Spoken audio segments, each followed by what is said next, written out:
ঈদ যত ঘনিয়ে আসছে বাংলাদেশের মুভি লাভার্সদের হার্টবিট ততই বেড়ে চলেছে, বাড়বেই না কেন।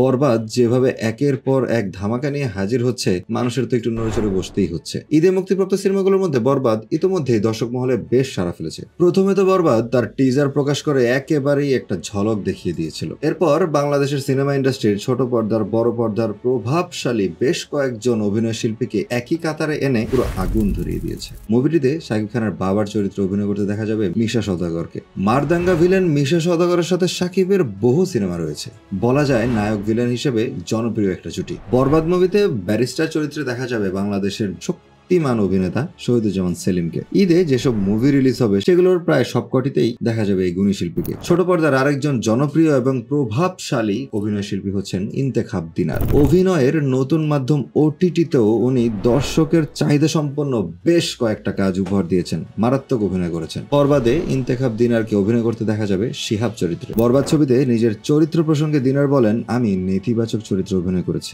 গল্প চরিত্র দারুণ লেগেছে। দেশের পাশাপাশি দেশের বাইরে শুটিং, আলাদা একটা এক্সাইটমেন্ট তো অবশ্যই কাজ করছে। শাকিব খানের সঙ্গে প্রথম কাজ করলাম, এটাও দারুণ একটা অভিজ্ঞতা। ছবিটির প্রোডাকশন হাউস বাংলাদেশের আরো একজন জনপ্রিয় অভিনেতার পোস্টার উন্মোচন করেছেন, তিনি হলেন ফজলুর রহমান বাবু। তাকে এই সিনেমাটিতে সবুজ মেয়ে চরিত্রে অভিনয় করতে দেখা যাবে। আর পুরো ছবির অন্যতম আকর্ষণ যদি বলি, শাকিব খানের সাথে টেক্কা দেওয়ার মতো একটা আকর্ষণ অবশ্যই যিশু সেনগুপ্ত। এখন ওপার বাংলার দাদা বাবুরা কিন্তু শাকিব খানের চেয়ে বেশি যিশুকে এগিয়ে রাখবেন, আর এপার বাংলার শাকিব এনরা কিন্তু যিশুর চাইতে আবার শাকিব খানকে এগিয়ে রাখবেন। তবে আমার কাছে মনে হচ্ছে যিশু নয়তো শাকিব খান পর্দায় একজনের না একজনের একটা ফাটাফাটি দেখা যাবে। এই ছিল বরবাদ নিয়ে সর্বশেষ আপডেট। এক কথায় দুর্দান্ত কিছু ঘটবে, বাকিটা দেখি সিনেমা হলে কি বাজিমাত দেখায় বরবাদ।